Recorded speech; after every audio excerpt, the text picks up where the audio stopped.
स्वागत है दोस्तों आप सभी का DLS न्यूज पर एक बार फिर से। आइए बात करते हैं आज 15 अक्टूबर 2020 दिन गुरुवार हो चुका है और जानते हैं इस वीडियो में आज देश भर की तमाम बड़ी खबरों, मुख्य समाचार और हेडलाइंस न्यूज के अपडेट को। तो दोस्तों सभी बैंक खाता वालों के लिए भी एक अच्छी खबर है और साथ ही सरकार की तरफ से आम आदमी के लिए कुछ बड़े फैसले भी लिए गए हैं। वो क्या, एक एक करके सभी अपडेट्स को जानते हैं फटाफट से। बिल्कुल बने रहेगा मेरे साथ इस वीडियो में और एकदम पूरा लास्ट तक देखते रहिएगा, है ना। सीधे बात करें पहले अपडेट की, जहाँ खबर देख सकते हैं कि अब आधार कार्ड की तरह आपका एक हेल्थ ID भी बनेगी जिसमें आपको कुछ खास सुविधाएं मिलेगी। दरअसल दोस्तों केंद्र सरकार जो है ना, यानी कि नरेंद्र मोदी गवर्नमेंट, वो हमारे देश के हर नागरिक के स्वास्थ्य का रिकॉर्ड रखने के लिए नेशनल डिजिटल हेल्थ मिशन की शुरुआत के तहत विशेष डिजिटल हेल्थ ID बनाने की सुविधा देने की घोषणा की है। और इस मिशन के तहत अगर कोई भारतीय नागरिक अपनी हेल्थ ID बनवाना चाहता है तो उसे किसी भी तरह की कोई फीस नहीं देनी होगी, बल्कि दोस्तों ऑनलाइन ही आप सरकार के पोर्टल के जरिए अपनी हेल्थ ID बना पाओगे। और सबसे अच्छी बात यह दोस्तों की उस हेल्थ ID में आप कब कौन से डॉक्टर से मिले, क्या क्या ट्रीटमेंट लिया, क्या मेडिसिन आप ले रहे हो अभी वगैरह वगैरह, आपकी पूरी हेल्थ का डिटेल्ड ब्यौरा जो है ना उस हेल्थ ID में देखने को मिल जाएगा, है ना। तो एक यूनिवर्सल ग्लोबल हेल्थ मिशन के तहत भारत सरकार इस तरह की प्लानिंग बना रही है। देखते हैं और आगे इसको लेकर क्या अपडेट आते हैं मैं आपको बताऊंगा। फिलहाल एक अच्छी खबर देखिए दोस्तों, पंजाब सरकार ने एक बड़ा फैसला लिया। सरकारी नौकरियों में 33% महिला आरक्षण को मंजूरी मिल चुकी है। जी हाँ, पंजाब की कैप्टन अमरिंदर सरकार ने महिला सशक्तिकरण की दिशा में एक ऐतिहासिक बड़ा कदम उठाया है। पंजाब सरकार ने सरकारी नौकरियों में 33% महिला आरक्षण को मंजूरी दे दी है। बुधवार को मुख्यमंत्री कैप्टन अमरिंदर सिंह की अध्यक्षता में हुई पंजाब कैबिनेट की बैठक में यह महत्वपूर्ण फैसला लिया गया। जी हाँ, पंजाब की कैप्टन अमरिंदर सरकार ने दोस्तों महिलाओं के लिए सरकारी नौकरी वगैरह इनमें जो आरक्षण होता है ना, रिजर्वेशन, उसको 33% महिला के लिए मंजूरी दे दी है। वैसे आपकी जानकारी लिए बता दूं, सबसे ज्यादा महिला आरक्षण जो है नौकरियों में वो बिहार राज्य देता है 35% आरक्षण, है ना।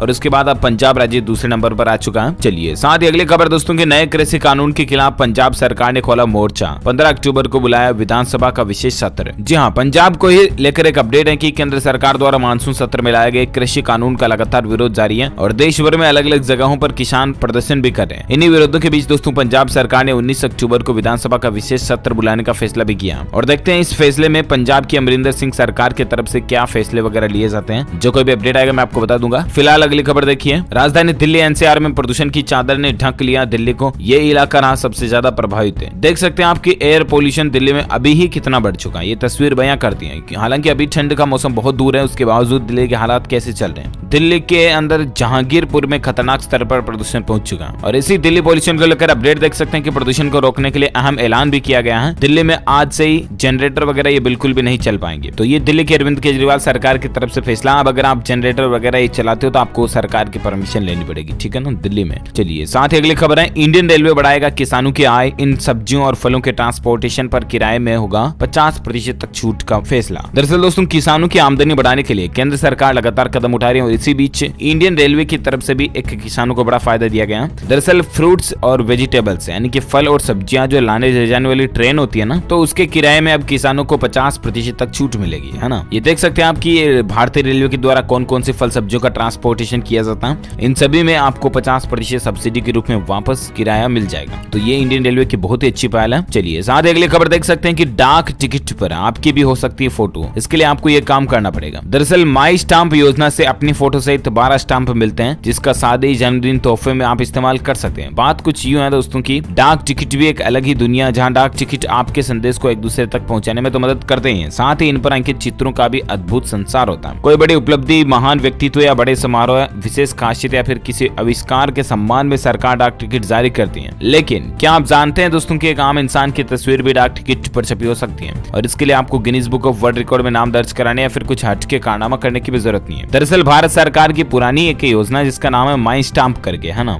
और इस योजना के जरिए आपको 12 स्टाम्प या 12 टिकट जो है ना वो आपकी खुद की फोटो के साथ में मिल जाते हैं, जिनका उपयोग आप फिर अपने अलग अलग खास मौके पर कर सकते हैं, ठीक है ना। चलिए साथ ही फिलहाल अगली खबर है, उत्तर प्रदेश में योगी आदित्यनाथ सरकार ने एक बड़ा तोहफा दिया। 16 लाख राज्य कर्मचारियों के लिए अच्छी खबर है। बात कुछ है दोस्तों की, यूपी के मुख्यमंत्री योगी आदित्यनाथ ने केंद्र सरकार की तरह प्रदेश के कर्मचारियों को भी त्योहारी एडवांस देने का ऐलान किया। हाल ही में आपको बताऊंगा भारत सरकार की तरफ से भी केंद्रीय कर्मचारियों को 10-10 हजार रुपए तक एडवांस देने का ऐलान किया था और ठीक इसी तरह से यूपी गवर्नमेंट की तरफ से भी राज्य सरकार के कर्मचारियों को त्योहारी सीजन को देखते हुए उनकी तनख्वाह के अलावा भी कुछ और एडवांस मिल पाएगा, ठीक है ना। तो ये यूपी गवर्नमेंट की तरफ से अच्छा फैसला है। जानकारी आप देख सकते हैं इसके बारे में ज्यादा। अच्छा, कर्मचारियों की जब बात हो रही तो एक खबर देखिए कि देश की स्टेक कंपनी ने कर्मचारियों को दिया तोहफा। जी हाँ, दरअसल हम बात कर रहे हैं दोस्तों इन्फोसिस कंपनी जो है ना, उसने कहा कि 1 जनवरी 2021 से हर स्तर के कर्मचारियों के वेतन में बढ़ोतरी की जाएगी। इसके अलावा प्रमोशन भी किया जाएगा। जहां जहां अभी एक तरफ कोरोना काल चल रहा है, लोगों की नौकरियां ही जा रही हैं या उनकी तनख्वाह और कम कर रहे हैं, बढ़ा नहीं रहे कंपनियां, उसी बीच इन्फोसिस कंपनी ने अपने कर्मचारियों के लिए बड़ा ऐलान कर दिया, ठीक है ना। तो ये अच्छी राहत की बात है। चलिए साथ ही अगली खबर देखिए कि अगर ऑफिस में आपने पैन कार्ड या आधार कार्ड नहीं जमा करवाया ना, तो आपका 20% टैक्स कटेगा। जी हाँ, नौकरी करने वाले लोगों के लिए एक इंपॉर्टेंट अपडेट है दोस्तों कि पैन आधार ऑफिस में जमा नहीं कराए तो 20% टैक्स चुकाएं। दरअसल central board of direct taxes यानी कि सीबीडीटी के नियमों के मुताबिक टीडीएस डिडक्शन के लिए नौकरी पेशा लोगों को अपनी कंपनी में इन दोनों ही डॉक्यूमेंट्स की डिटेल्स जमा कराना जरूरी होती है। अगर कोई कर्मचारी अपने एम्प्लॉयर को पैन या आधार नंबर नहीं देता है तो उसे अपनी इनकम पर 20% तक टैक्स चुकाना पड़ सकता है, ठीक है ना। दरअसल पैन आधार कुल मिलाकर के आपको जो कोई भी कंपनी में आप काम करें तो वहां पर जमा करा ही देना चाहिए, ठीक है ना। और आप अपने बॉस से बात कर सकते हैं इसके बारे में। चलिए साथ ही फिलहाल अगली खबर दोस्तों, केंद्र सरकार का एक बड़ा फैसला है। बुरे वक्त के लिए देश में यहाँ क्रूड ऑयल इकट्ठा करने को मंजूरी मिल चुकी है। जी हाँ, क्रूड ऑयल यानी कि कच्चा तेल जो होता है ना, पेट्रोल डीजल जिससे बनता है, उसका कच्चा तेल अब केंद्र सरकार स्टोर करने जा रही है। जी हाँ, इस फैसले के तहत दोस्तों केंद्र सरकार ने देश में कच्चे तेल के नए रिजर्वायर्स बनाने को मंजूरी दे दी है और इन रिजर्वायर्स में मौजूद रिजर्व क्रूड ऑयल का सामरिक महत्व है। दरअसल आपात स्थिति में यानी कि इमरजेंसी में कच्चे तेल का आयात नहीं होने के हालातों में देश में क्रूड ऑयल का भंडार खत्म हो गया और फिलहाल देश के पास 12 दिन तक का ही स्ट्रेटेजिक रिजर्व मौजूद है। तो ऐसे में दोस्तों केंद्रीय मंत्री प्रकाश जावड़ेकर ने बताया कि कैबिनेट की बैठक में यह फैसला लिया गया कि अब उड़ीसा और कर्नाटक में भी जमीन के भीतर पथरीली गुफाओं में कच्चा तेल जमा किया जाएगा ताकि उसको वापस देश के अंदर जरूरत पड़ने पर काम में लिया जा सके, ठीक है ना। चलिए साथ ही अगली खबर है, सरकारी महकमों में बजेगी सिर्फ बीएसएनएल एमटीएनएल की घंटी। केंद्र सरकार ने एक बड़ा फैसला लिया। जी हाँ, दरअसल दोस्तों अब सरकारी दफ्तर जो है ना, सरकारी ऑफिस वगैरह, उसमें बीएसएनएल और एमटीएनएल का ही उपयोग करना जरूरी होगा। सरकार ने इसको लेकर निर्देश भी जारी कर दिए। सरकार का यह कहना दोस्तों की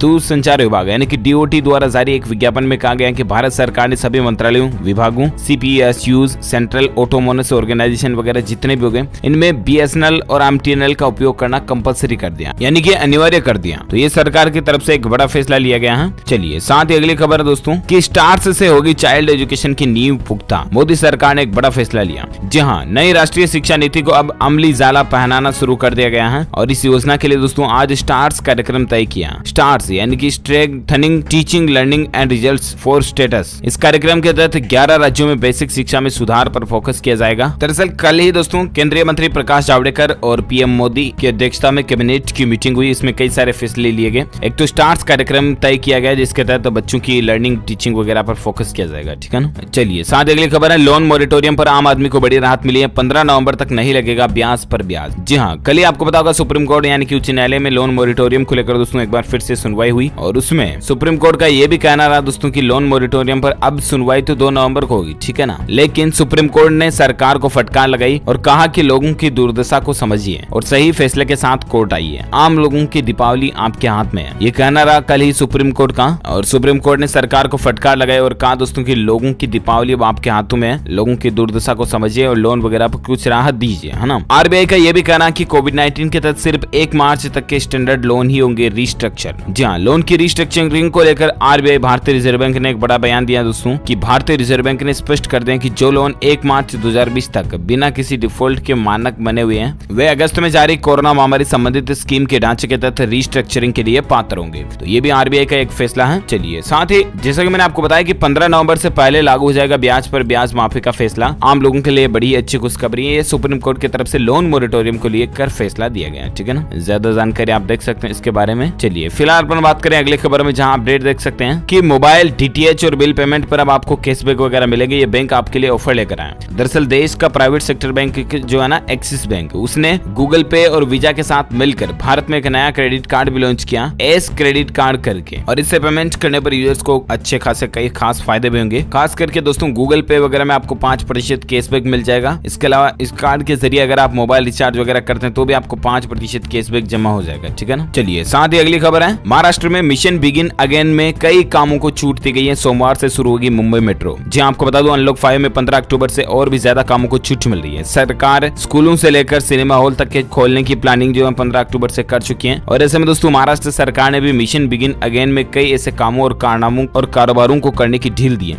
जिन पर अभी तक रोक थी। हालांकि स्कूल, कॉलेज और अन्य एजुकेशन इंस्टीट्यूट अगले आदेश तक अभी भी बंद रहेंगे, ठीक है ना। लेकिन कुल मिलाकर के महाराष्ट्र में अनलॉक की प्रक्रिया शुरू हो चुकी है। देख सकते हैं कि सरकार के नई गाइडलाइन के मुताबिक मिशन बिगिन अगेन की नई गाइडलाइन 15 अक्टूबर से लागू होगी। 19 अक्टूबर से मुंबई के लोग मेट्रो ट्रेन वगैरह की सवारी भी कर पाएंगे, ठीक है ना। कई कामों में छूट मिलेगी। आज आपको ये ज्यादा जानकारी आप स्क्रीन पर देख सकते हैं। चलिए साथ ही अगली खबर है दोस्तों की मौसम समाचार को लेकर अपडेट है। तेलंगाना और आंध्र प्रदेश में भारी बारिश से तबाही मच चुकी है। 25 की मौत की खबर है। प्रधानमंत्री ने मुख्यमंत्रियों को हर संभव मदद का भरोसा भी दिलाया। जी हाँ, दरअसल कल ही तेलंगाना में 20 और आंध्र प्रदेश में 10 लोगों की मौत हुई। पीएम मोदी ने हर संभव मदद का भरोसा दिलाया। जी हाँ दोस्तों, कल ही अचानक से मौसम बिगड़ा और फिर से देश के 2 राज्यों में भारी बारिश से तबाही सी मच गई। तेलंगाना और आंध्र प्रदेश में मंगलवार रात से भारी बारिश से कई इलाकों में बाढ़ आ गई। देखिए जरा, लगातार हो रही बारिश और बाढ़ से तेलंगाना में 20 और आंध्र प्रदेश में 10 लोगों की जान जाने की खबर है। हालांकि सरकार ने इनको जल्द ही राहत देने का ऐलान किया। इसके अलावा संपूर्ण भारत के आज 15 अक्टूबर 2020 के मौसम पूर्वानुमान की अगर बात करें ना, तो आगामी 24 घंटों के दौरान दोस्तों मध्य महाराष्ट्र, दक्षिण कोंकण, गोवा, मराठवाड़ा और आंतरिक कर्नाटक में मध्यम से भारी बारिश हो सकती है। इसके अलावा अंडमान निकोबार द्वीप समूह, उड़ीसा, तटीय आंध्र प्रदेश, तेलंगाना, तटीय कर्नाटक और केरल में भी हल्की से मध्यम बारिश की संभावना है। वहीं दक्षिणी छत्तीसगढ़, दक्षिणी मध्य प्रदेश और उत्तरी कोंकण और गोवा में कुछ हिस्सों में हल्की से मध्यम बारिश हो सकती है। इसके अलावा गंगीय पश्चिम बंगाल और पूर्वोत्तर भारत में 1-2 जगहों पर हल्की बारिश होने की संभावना है। उत्तर पश्चिमी भारत और पश्चिमी हिमालय की पहाड़ियों पर मौसम सामान्यतः शुष्क बना रहेगा। ठीक है ना, तो ये रहे आज के संपूर्ण भारत के मौसम पूर्वानुमान। बात करें आज के सराफा बाजार में सोने चांदी के रेट क्या चल रहे हैं। ठीक है ना, तो दोस्तों सराफा का अपडेट है कि सोने की कीमत 136 रुपए बढ़कर 50,381 रुपए प्रति 10 ग्राम तक पहुंच चुकी है और वहीं चांदी 565 रुपए बढ़कर 61,107 रुपए प्रति किलो तक पहुंच चुकी है। और आइए अब नजर डालते दोस्तों कोरोना से जुड़े कुछ अपडेट्स पर। फटाफट से मैं आपको कुछ इंपोर्टेंट खबरें बताना चाहूंगा। बड़ी खबर देख सकते हैं कि कोरोना संक्रमण के बीच देश में आज से खुलने सारे स्कूल वगैरह, लेकिन आपको इन नियमों का पालन करना पड़ेगा। अनलॉक 5 के तहत आज 15 अक्टूबर से कई सारी चीजें खुलने जा रही, राइट। हालांकि अभी भी बच्चों को स्कूल जाने से पहले मास्क लगाना जरूरी होगा और कुछ नियम कानून कायदे पालन फॉलो करने पड़ेंगे। इसके अलावा भी अगर माता पिता की मर्जी है तो ही बच्चों को स्कूल भेज पाएंगे, अदरवाइज कंपलसरी नहीं होगा ये। ठीक है ना, चलिए साथ ही और एक अपडेट है कि गुजरात में 17 अक्टूबर से खुलेंगे सिनेमा हॉल। नियमों के कारण बदल जाएगा फिल्म देखने का अनुभव। तो हालांकि कई राज्यों में तो आज 15 अक्टूबर से ही सिनेमा हॉल्स वगैरह खुलने जा रहे हैं, राइट। लेकिन गुजरात में 17 अक्टूबर से सरकार ने इसको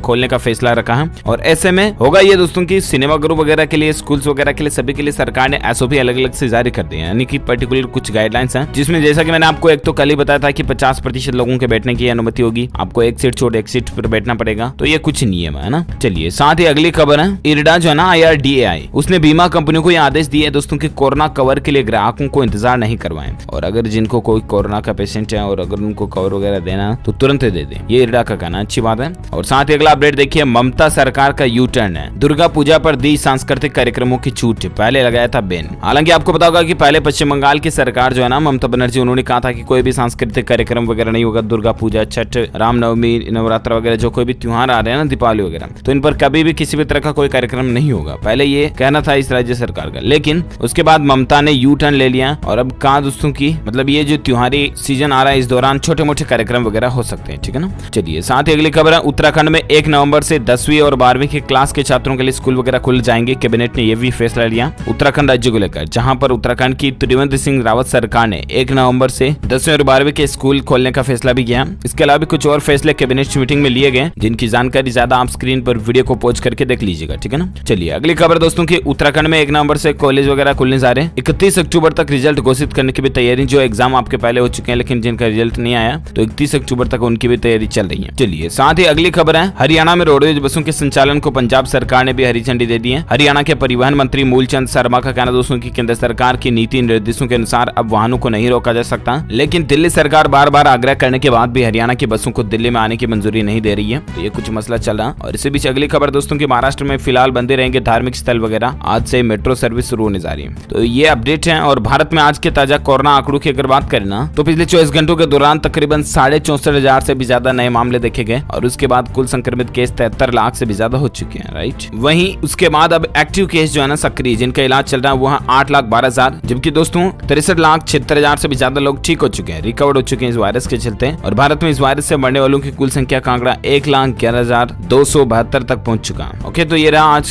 का ताजा कोरोना आंकड़ा। और आइए नजर डालते हैं कुछ और अपडेट्स में, जहां खबर देख सकते हैं दोस्तों की, शॉपिंग के लिए ग्राहकों को लोन की सुविधा देगा अब फ्लिपकार्ट भी। बैंक और एनबीएफसी के साथ में इसने टाइप अप किया। दरअसल दोस्तों वॉलमार्ट के स्वामित्व वाली ई कॉमर्स कंपनी फ्लिपकार्ट ने फेस्टिव सीजन के दौरान ग्राहकों को 17 बैंकों और गैर कंपनियों के साथ वित्तीय कंपनियों और फाइनेंस यानी फिनटेक क्षेत्र की कंपनियों के जरिए लोन की सुविधा उपलब्ध कराने की घोषणा कर दी है। तो एटलीस्ट आप फ्लिपकार्ट के जरिए भी अब लोन वगैरह का फायदा उठा सकेंगे। और अगली खबर दोस्तों की, असम राज्य में एनआरसी की आखिरी सूची से हटाए जाएंगे 10,000 अपात्र लोगों के नाम। तो असम सरकार की तरफ से एक बड़ा फैसला लिया जाना। और साथ ही अपडेट देख सकते हैं, आईफोन यूजर्स के लिए बुरी खबर है। आईफोन का जो 12 लॉन्च हुआ ना अभी मॉडल, उसमें दोस्तों आपको डिब्बे में आईफोन 12 सीरीज का एडेप्टर या चार्जर बोले तो कंप्लीट सेट नहीं मिलेगा, बल्कि सिर्फ आपको केबल मिलेगी, एडेप्टर इसमें नहीं मिलेगा। फास्ट चार्जिंग का एडेप्टर वगैरह अगर आप लेना चाहते हैं या USB type C lightning cable वगैरह, तो वो आपको अलग से आईफोन 12 के साथ में ऑफिशियली स्टोर पर ही खरीदने को मिल जाएगी, ठीक है ना, अलग से बाय करना पड़ेगा। चलिए साथ ही खबर दोस्तों की जन्म और मृत्यु के रजिस्ट्रेशन के लिए आधार नंबर अनिवार्य नहीं है। RTI में रजिस्ट्रार जनरल ने इस बात की जानकारी दी है कि अगर कोई आदमी पैदा होता है या फिर लास्ट बस अंतिम सांस चल रही होती, खत्म हो रहा होता, तब आपको आधार नंबर देने की जरूरत नहीं है, कंपलसरी नहीं है, ठीक है ना। चलिए साथ ही खबर है सरकार ने नेशनल हाईवेज और एक्सप्रेस वे पर इलेक्ट्रॉनिक व्हीकल चार्जिंग स्टेशन लगाने के लिए प्रस्ताव आमंत्रित किए हैं। इन रूट पर सबसे ज्यादा ऐसे स्टेशन लगेंगे। दरअसल दोस्तों सरकार देश में इलेक्ट्रॉनिक वाहनों को बढ़ाने के लिए, इनकी डिमांड वगैरह बढ़ाने के लिए, इलेक्ट्रिक मोबिलिटी को बेहतर करने के लिए, इंफ्रास्ट्रक्चर इसका तैयार करने के लिए एक सिस्टम बनाया जा रहा है। तो इसकी ज्यादा जानकारी आप देख सकते हैं। अगली खबर दोस्तों की राजस्थान राज्य में अशोक गहलोत सरकार ने युवाओं को सौगात दी है। 31,000 तृतीय श्रेणी शिक्षकों की भर्ती शुरू होने जा रही है। राजस्थान में बहुत जल्द 31,000 थर्ड ग्रेड टीचर्स की रिक्रूटमेंट निकलेगी, ठीक है ना। रीट एग्जाम के जरिए आप इसमें ऑनलाइन अप्लाई कर सकते हैं। और चलिए साथ ही अगली खबर है भारत में हर दिन कम हो रहा है कोरोना का खतरा, नए मरीजों की संख्या घटना ही इस बात का कारण है। तो ये ज्यादा जानकारी आप देख सकते हैं। चलिए साथ ही खबर है कि Xiaomi कंपनी भी दिवाली ऑफर लेकर आई है। गेम खेलिए और 1 करोड़ रुपए तक जीतने का आपके पास मौका। 21 अक्टूबर तक ये ऑफर निकला। Xiaomi कंपनी से ना MI Xiaomi करके इसने एक कॉन्टेस्ट निकाला, आप देख सकते हैं। ट्विटर के ऊपर भी Xiaomi ने अपडेट दिया, जहां पर आप ज्यादा जानकारी देख सकते हैं। कुल मिलाकर के Xiaomi की तरफ से ये ऑफर है, आप इसको पा सकते हैं, ठीक है ना। अगली खबर देखिए दोस्तों, कैबिनेट का एक बड़ा फैसला है। सस्ती कीमत पर देश के तेल भंडारों को भरने के लिए 3,874 करोड़ रुपए के खर्च को सरकार ने मंजूरी भी दे दी है। और एटलीस्ट अब देश में ऐसे भंडार बनाए जाएंगे जहां पर क्रूड ऑयल वगैरह का स्टोर किया जाएगा। मैंने आपको शुरू में बताया था, ठीक है। अगली खबर है खेल समाचार को लेकर अपडेट देखिए। DC वर्सेस RR के बीच जो कल IPL का मैच था ना, उसमें दोस्तों दिल्ली ने राजस्थान को 13 रन से हराया। पॉइंट्स टेबल में टॉप पर पहुंच चुकी टीम। तो ये कुछ ज्यादा जानकारी आप देख सकते हैं। चलिए साथ ही अगली खबर दोस्तों की, मुंबई के लोगों को रेलवे ने एक बड़ा तोहफा दिया। अब रोज चलेगी 700 लोकल ट्रेनें। ये भी रेलवे की तरफ से एक अच्छा फैसला है। और इसके अलावा खबर है कि सुप्रीम कोर्ट ने झारखंड में 3600 शिक्षकों को राहत दी है। नौकरी में बने रहने की इजाजत इनको मिल चुकी है। ओके दोस्तों, तो इस कड़ी में आज दिन भर की तमाम बड़ी खबरें, मुख्य समाचार, टुडे ब्रेकिंग न्यूज का अपडेट वीडियो में फिनिश होता है। आप मुझे नीचे कमेंट करके जरूर बताएगा कि क्या आपके राज्य में स्कूल वगैरह सब कुछ खुल चुके हैं या अभी क्या क्या बाकी हैं। आप मुझे कमेंट करके जरूर बताएगा। इस वीडियो को लाइक करना, चाहते अपने दोस्तों के साथ फेसबुक और व्हाट्सएप पर भी शेयर करना। और हाँ, अगर आप DLS न्यूज चैनल पर पहली बार आए दोस्तों, तो चैनल को सब्सक्राइब करके बेल आइकॉन जरूर दबा देना, ताकि आपको रोजाना के ताजा अपडेट्स तुरंत आपके मोबाइल पर मिलते रहेंगे। Thank you, take care, good bye, जय हिंद, जय भारत, वंदे मातरम।